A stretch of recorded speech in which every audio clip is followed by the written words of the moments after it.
Branding Your Salon, Part 1. Listen to me very carefully. There is no greater money killer for your small salon than attempting to brand it. The desire to brand a small business is the ninja assassin of your hard-earned dollars. Dollars that you could righteously be investing elsewhere in your business, achieving much better, more tangible results.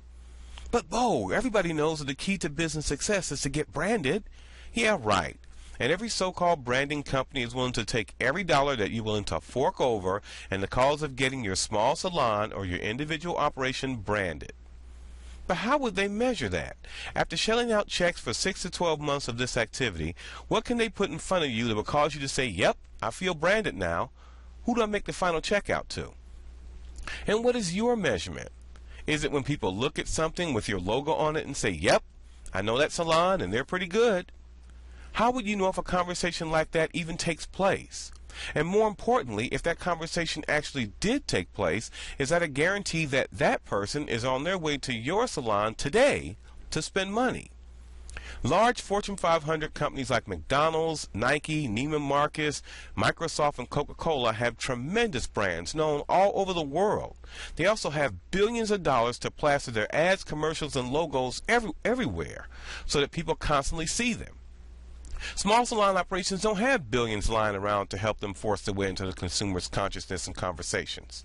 And there's nothing more pathetically tragic than to watch some small business owners pour buckets of hard-earned cash down the toilet in the quest of becoming branded. Let me give you some money-saving advice. You're in a new economy now, where the experience of doing business with you this morning can be emailed, text, tweeted, and retweeted hundreds and maybe thousands of times before you've taken the first bite of your lunch. And that's your brand. You can't buy positive branding today. What current customers think and past customers thought about how you serve them will trump your branding dollar every single time. And that's why it's so imperative not to intentionally spend money with the goal of getting artificially branded. Your customers are branding you right this very moment. In his excellent book, The Education of Millionaires, author Michael Ellsberg, after exhaustively researching all the hoopla surrounding the concept of branding, wrote very succinctly, "Your brand is what people think about when they hear your name." That direct, pinpoint, and very accurate assessment should either make you feel very good or absolutely terrified. And after I poured over thousands of salon complaints, I'll tell you, many corporate operations should be deathly afraid, because there's a big difference between what their ads say about their business and what their angry customers have to say about their business. And in our cyber world, which one do you think is more likely to affect a potential new customer's behavior?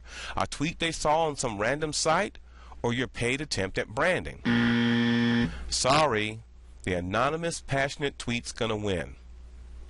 A 2012 Nielsen Global Trust and Advertising Survey found that when it comes to where they choose to spend their money, the only thing that consumers trust more than online reviews is actual word of mouth from a friend or family member who recently shopped at that business. So if the consumer doesn't know anyone who's been to the salon they're considering, where do you think they go to get their information about that salon? You got it. Cyberspace, the blogosphere, Twitter feeds, Facebook, etc. So one really bad, anonymous, well-written review actually has more power than a long, well-planned, well-funded attempt to positively brand your business. I didn't say it was fair.